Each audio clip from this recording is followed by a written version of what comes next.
Bueno, a continuación la doctora Marisa Eisenberg vamos a hablar sobre los aspectos regulatorios, por qué sí, por qué no, por qué sí y no se necesita legislar.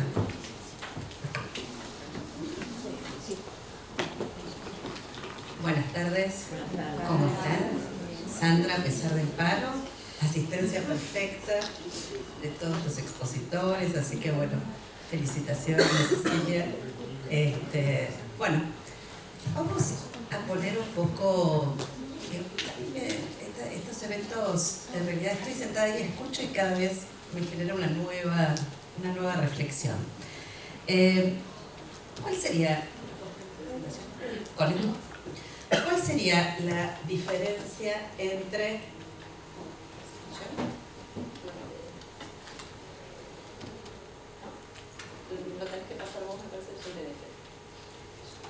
¿Cuál es la diferencia entre... ¿Cuál es la diferencia entre un acto telemédico y un acto de atención personalizada? Esta es básicamente la pregunta más importante que debemos hacer. ¿Cuál es la diferencia? ¿Por qué deberíamos regular distinto? ¿Por qué decimos que no hay regulación para el acto telemédico?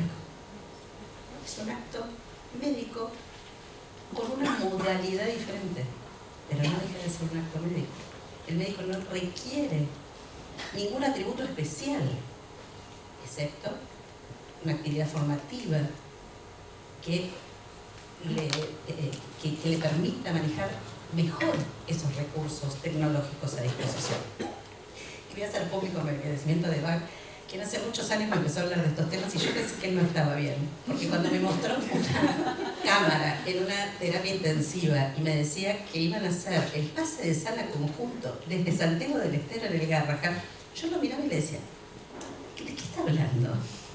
Y lo único que le pedía como abogada era que apagaran esa cámara. Yo en ese momento abogada del Hospital Garrahan le decía, estos muchachos no entienden la responsabilidad que esto implica. Y me decía, no, tenías razón, Roberto, tengo que hacer pública sigamos, tengo que hacer público mi reconocimiento. Entonces acá algunas preguntas y algunas respuestas, esto que Laura recién decía, ¿no? ¿Por qué no? Es cierto que nuestro país carece de alguna infraestructura todavía que permita realizar con solidez actos telemédicos. Tampoco los médicos cobran por el acto telemédico, sin perjuicio de lo cual cobran.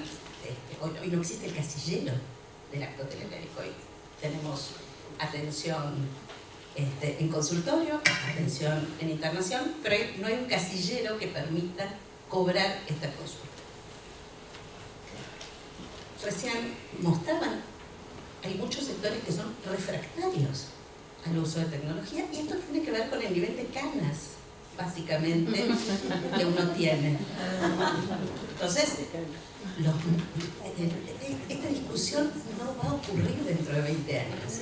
Van a pensar que eran dinosaurios aquí sentados discutiendo estas cosas. Son chicos que van a atenderse con su médico a través del teléfono como un medio natural y son médicos que van a atender a esos pacientes de manera natural con un teléfono en la mano.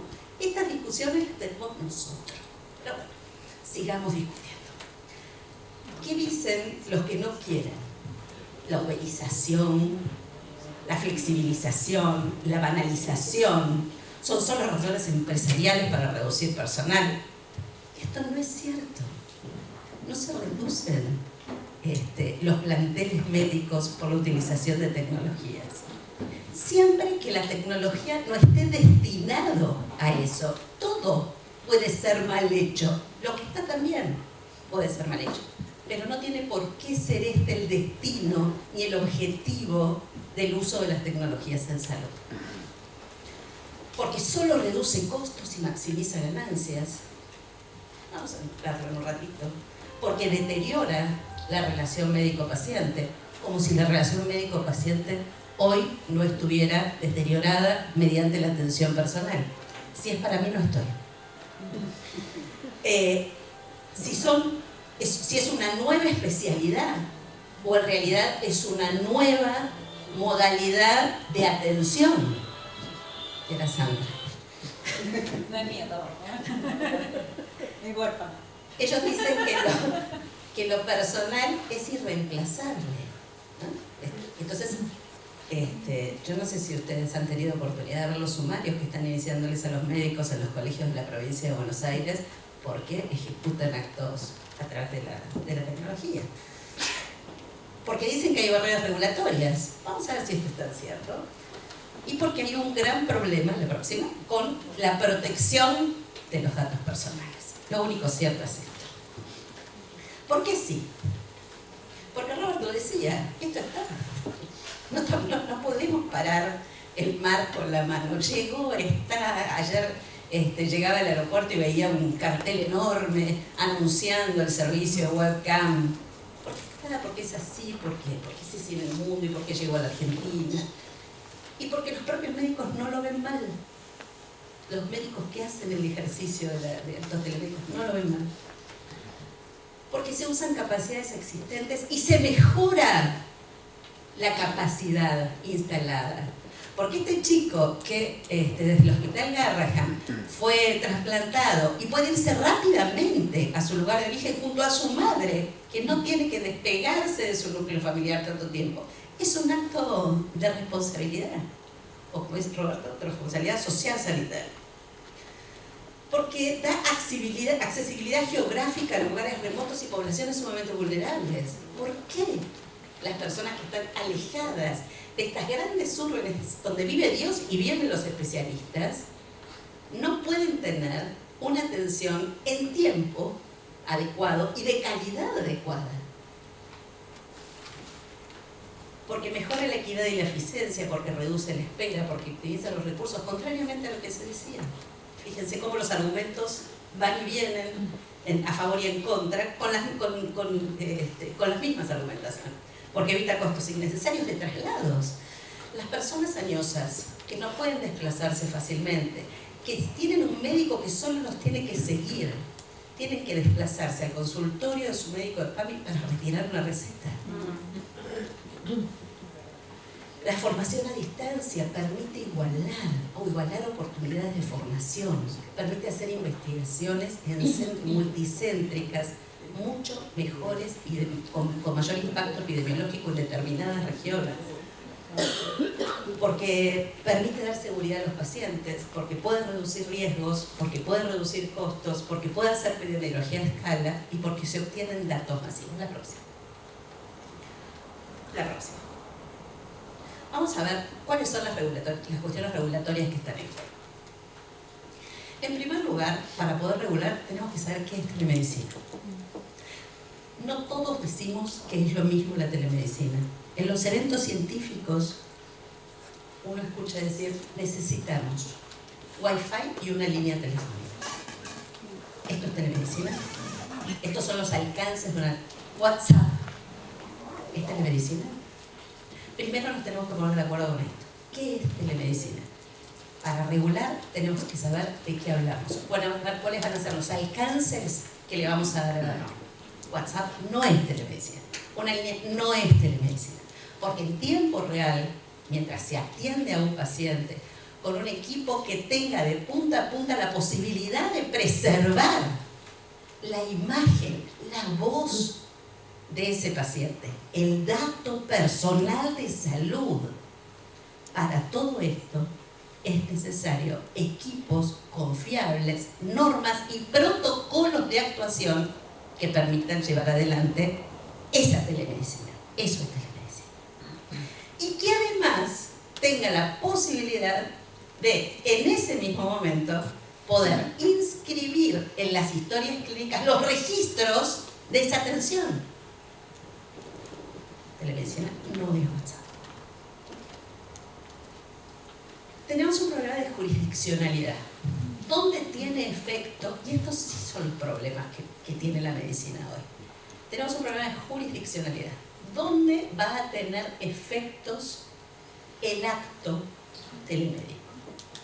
Teniendo en cuenta que tenemos un país federal donde cada jurisdicción tiene la potestad de dictar leyes en materia sanitaria y otorga la matrícula profesional. En Buenos Aires ni siquiera eso. Tenemos distritos que otorgan la matrícula jurisdiccional. Motivo por el cual, si nosotros nos regimos por las normas del Código Civil y Comercial, en todos los actos en donde se vincula un contrato informático, el efecto es en el lugar en donde se encuentre la persona. Si el lugar donde se encuentra la persona es Tilcara y lo atiende un médico en la Ciudad Autónoma de Buenos Aires, ese médico no tendría matrícula para actuar en ese acto. No tendría validez su matrícula profesional. Este es un tema, sí es un tema a resolver. Este sí es un tema a resolver. Excepto que ocurra lo que hoy hace el Garrahan, que es hablar con otro médico, dar segunda opinión. Entonces el paciente está del otro lado, pero hay del otro lado un paciente con un médico tratante, que es el que va a aceptar o rechazar lo que aconseja el equipo de la Ahí está resuelto el tema de jurisdiccionalidad. Más convenio de intercambio académico. Más convenio de intercambio académico. Sincrónica o asincrónica son distintas modalidades, atención directa o segunda opinión. Todas estas modalidades hay que mirarlas con cuidado, con detenimiento y establecer regulaciones para aquellas que necesitan ser reguladas. El alcance del seguro profesional que ya se refirieron recién, ¿cómo se van a registrar? Este es un tema crucial. ¿Cómo se va a registrar ese? ¿Quién lo va a registrar? ¿Cómo? Se va a grabar. No grabamos más. Si se graba. A mí me vuelve loca esto de grabación y la interferencia a esa imagen que, digamos, son derechos personalísimos, tienen un resguardo y además tienen que ver con la salud. Están doblemente protegidos. Hay más normas, no una sola. La documentación sanitaria en el acto telemédico también requiere de algunos resguardos especiales, el consentimiento informado, cómo se toma. El clic vale como una aceptación. Me convencí que entendió cuando hizo clic. Entonces, los términos y condiciones en que se realicen, la receta digital, el dictamen del Ministerio de Salud de la Nación, la historia clínica para este acto telemédico, el registro, la protección y el uso del dato personal. Nosotros estamos sacando ahora en el observatorio un catálogo que empezó con 6 recomendaciones, fueron 16, son 36 hoy, recomendaciones para el uso de los datos en salud. Este es el gran tema. Esta es una gran vulnerabilidad, pero no de la telemedicina, de todo el sistema de salud que utiliza herramientas informáticas. ¿Dónde se guarda? ¿Para qué se guarda? El principio de minimización de datos. No me pidas más datos de los que necesitas. No guardes por las dudas, porque me haces pasible de que esos datos, a través de patrones, inteligencia artificial, machine learning, sean agrupados, segmentados. Y yo no puedo conseguir trabajo porque soy diabética. Entonces, este tipo de situaciones hay que tenerlas bien presentes y Argentina en esto sí tiene una deuda regulatoria. Confidencialidad, privacidad, prácticas éticas y sobre todo pensar en nuevos derechos, esto como catálogo, como academia, y después lo regulamos en todo caso, pero empezar a pensar qué categorías englobarían estos nuevos derechos vinculados a la salud digital.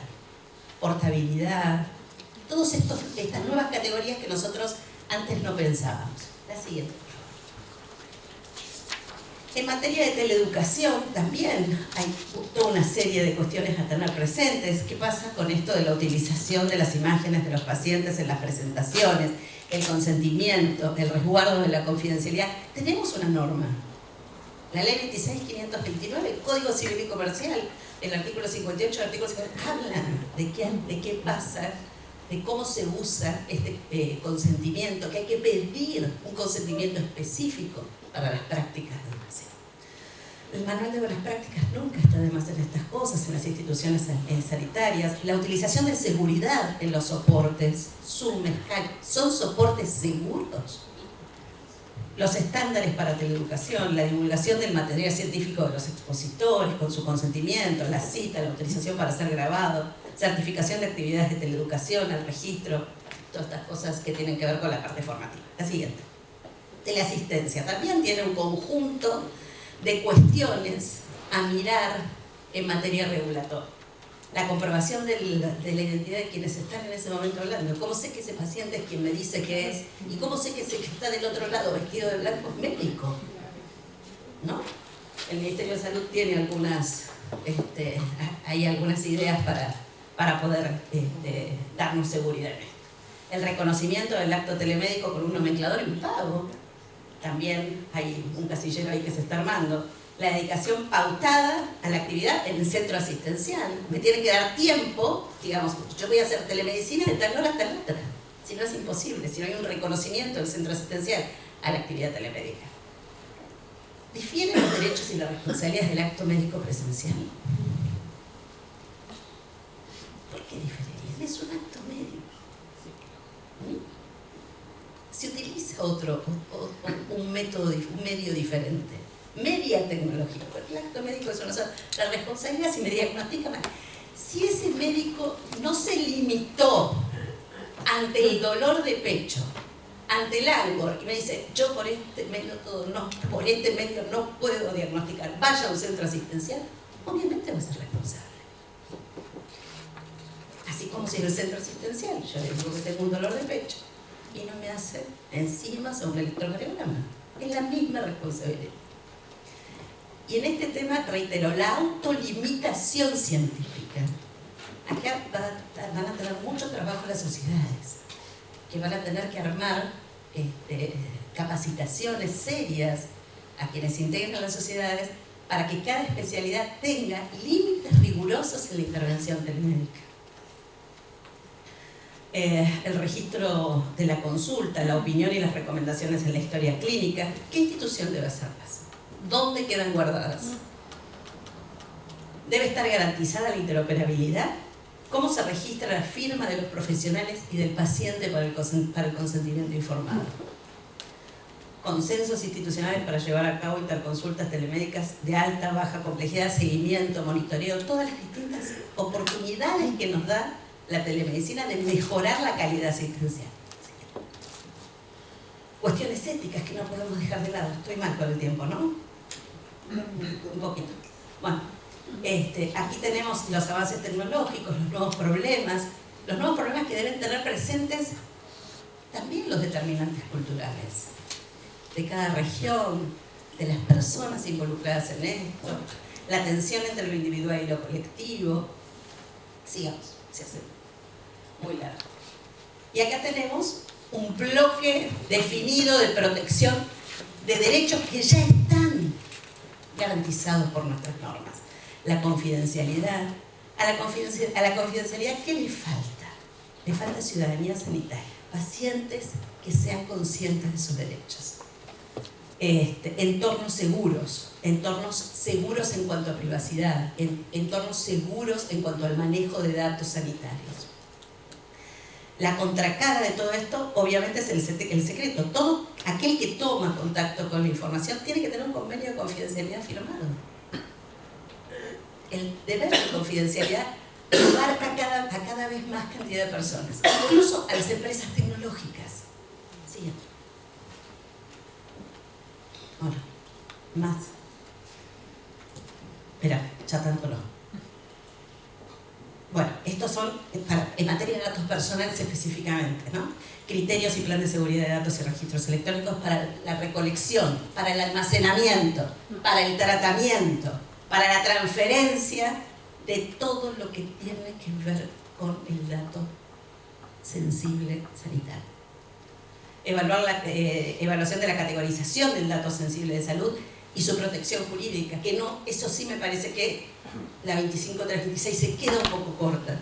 Hay una reforma presentada, ahí me parece que podemos andar un camino un poquito más riguroso en esa protección de datos.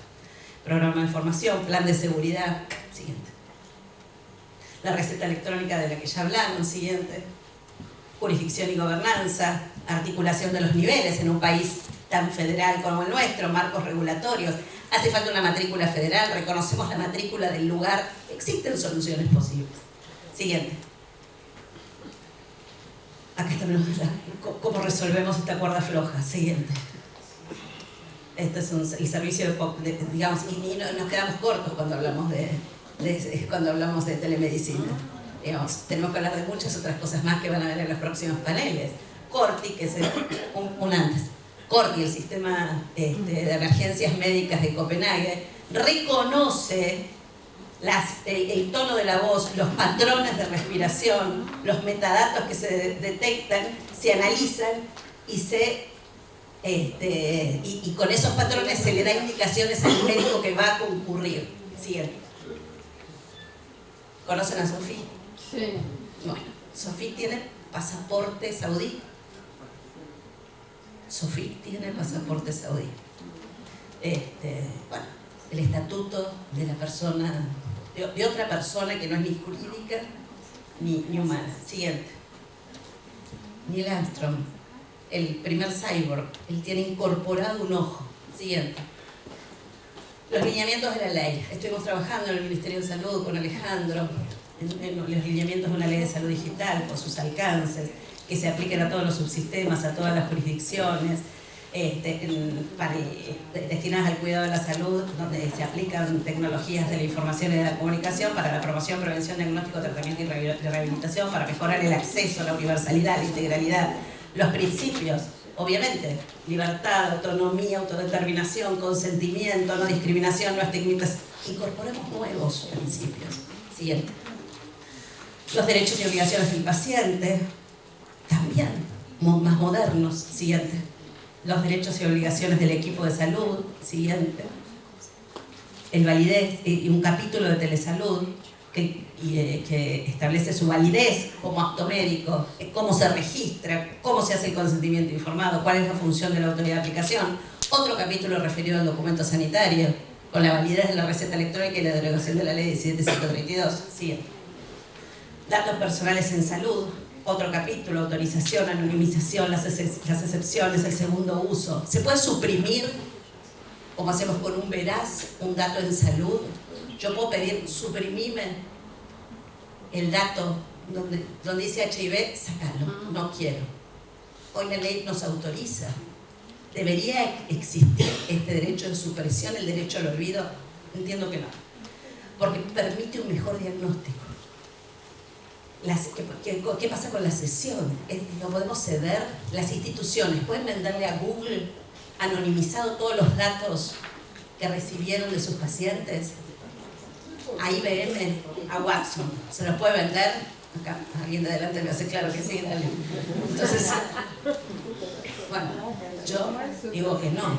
Para mí, prácticamente, yo soy restrictiva. Artículo 17. Transferencia, reporte de incidentes, la última. Desafíos, regulaciones y guías, acuerdos internacionales, responsabilidades, nuevo marco de gobernanza en salud digital, nuevos derechos, atención médica mediada por tecnología, siempre implican nuevos riesgos y requiere de una rigurosa regulación técnica en aquello que haga falta, porque lo demás, les aseguro, ya lo tenemos hiperregulado. Seguimos y listo. Nuevos puntos de partida, esto lo leen ustedes cuando se lo llevan a su casa. Gracias.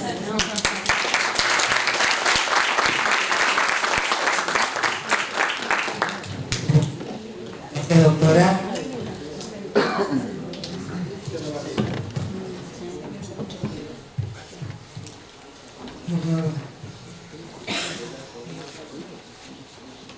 Acá tenemos una pregunta para el doctor López Osornio respecto del plan de salud digital. ¿Cómo se armoniza el sistema público, privado y de obras sociales? Es lo único que no le podía preguntar. No.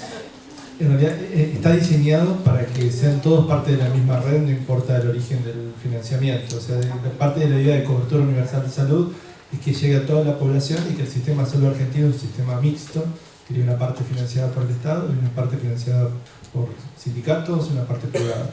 Y que en este diseño son jugadores del mismo nivel, digamos. Uno puede ir de un lugar a otro, la información se comparte de la misma manera, con las mismas reglas de privacidad y de seguridad. En el aspecto público, con nuestro rol de secretaría, impulsamos la adopción de estos estándares en la parte pública, y con la parte privada les ofrecemos la posibilidad de que se integren, y el esfuerzo queda del lado de los sindicatos o de la parte privada. O sea, tenemos un rol solamente del lado de normatización y no tanto de colaborar y ayudar en el día a día.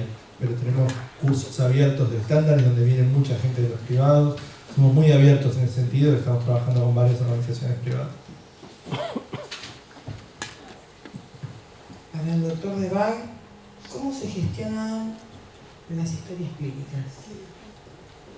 En el hospital tenemos una historia clínica electrónica que está hecho en el hospital de hace 5 años. Pero los datos de la telemedicina hoy por hoy están pasando y están siendo almacenados en la plataforma de Telesalud.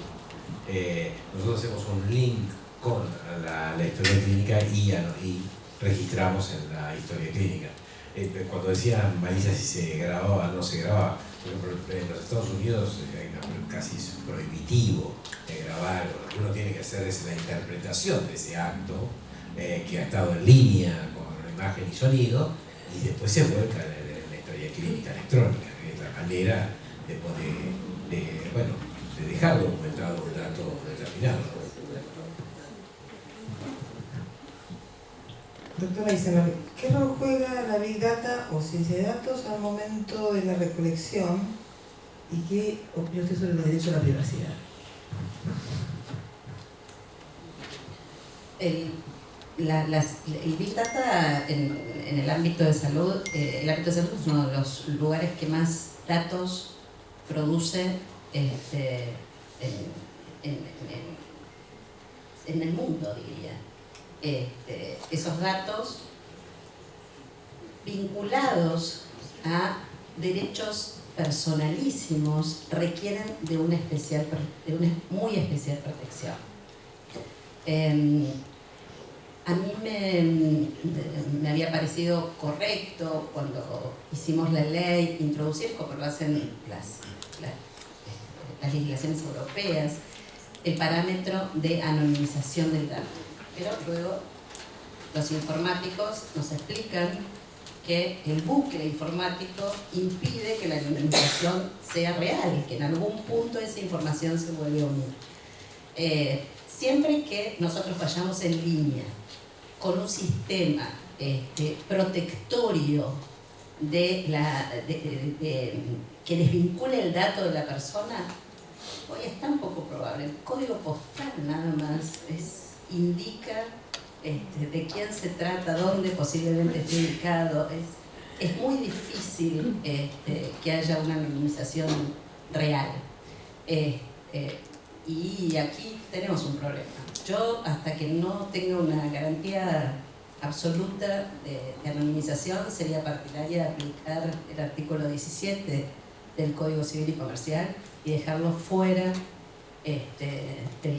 del comercio, fuera de cualquier... El tema es si la persona, también nos preguntamos esto, ¿no? Si una persona podía a título individual, no la institución, esto de IBM viene y me compra los datos, sino si la persona puede venderle a IBM. Yo le puedo prohibir a la persona que venda sus datos.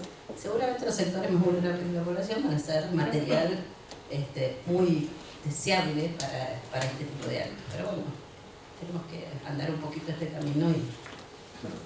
Mínimo comentario, pero hay casos intermedios como que es posible entrenar con muchos datos algo y que esos datos después desaparezcan y quede nada más que el aprendizaje de haber usado los datos por un tiempo muy corto.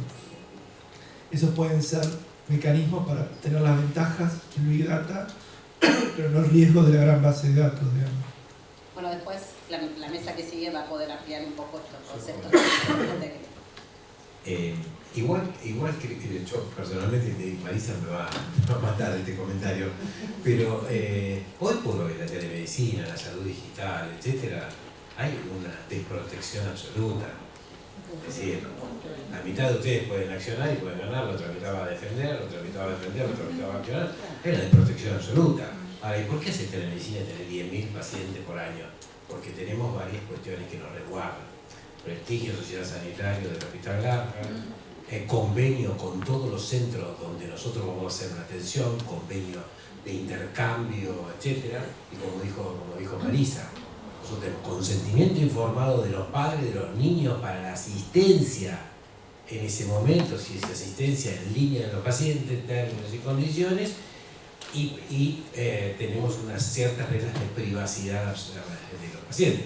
Pero convengamos, en Argentina están normas internacionales, IPA, confidencialidad, etcétera, cuando sabemos que vos debes de saber, Alejandro, debes tener el dato, pero el 70% de las personas no debe tener una historia clínica, acceder a una historia clínica electrónica, o sea, juntan los datos, siguen estando en papel, o sea, convengamos que la telemedicina, la protección a la salud digital en general, las aplicaciones que pueden utilizar ustedes, lo que dijo Marisa es telemedicina. ¿Quién dice que ustedes pueden decir que WhatsApp no es un acto telemédico? Pero la mitad de ustedes pueden accionar para que sí es un acto. Si hubiese acá madres o padres de niños menores de 2 años, en los últimos 7 días el 87% hizo una consulta a su pediatra por WhatsApp. Ahora, según la definición del Observatorio de Salud, o según el artículo, podemos, o sea, ¿qué quiero decir? No estoy desestimando esto, es decir, hay una desprotección. Si hoy por hoy esto no se genera, o jurisprudencia, como dicen ustedes, o se generan leyes, pueden tomar las reglamentaciones que existen. No hablemos de la ruptura del vidrio para poder acceder, podemos hablar de las clases y de todo lo demás, pero convengamos, cuando en un hospital, en Argentina, con historia clínica, con lo que fuera, alguien se puede pasar el password gozo y no hay identificación, convengamos, muchachos, o sea, que es difícil que estén protegidos. Inclusive hasta las obras sociales de medicina prepagan que decís, uy, está todo sí. Pidió orientación. Yo te oriento, sí, si te falta una vacuna, si vas a allá, etc. Dos cosas importantes. Creo que me iba a matar. Me iba a matar. Y eso somos absolutamente serios. O sea, la Argentina está siendo seria en salud digital y en el sistema de información en salud está siendo absolutamente seria, pero todavía falta un poco. Dos cosas. Primera, ¿cuál es la diferencia hoy en nuestro país? Y voy a reafirmar lo que decís, no te voy a decir. ¿Cuál es la diferencia hoy entre una historia clínica de papel en un lugar donde las ratas se lo comen, una historia clínica, o donde cualquiera se lo lleva? ¿Cuál es el resguardo? ¿Cuál es la diferencia entre el resguardo de una historia clínica de papel y una historia clínica electrónica? Y en segundo lugar, un fallo hace muchos años en donde la telemedicina hizo un poquito ahí de ruido. Es un fallo en Córdoba donde el juez tomó la historia clínica, encontró una asistencia telemédica y la tuvo en cuenta a favor del equipo actuante, porque dijeron, fue tal el esmero que hasta un acto telemédico... Sobre 100.000 consultas del Hospital Garrahan, solo un caso en la historia de Córdoba. Que no se judicializó el acto telemédico, sino que se utilizó a favor del equipo médico que había hecho además un acto telemédico.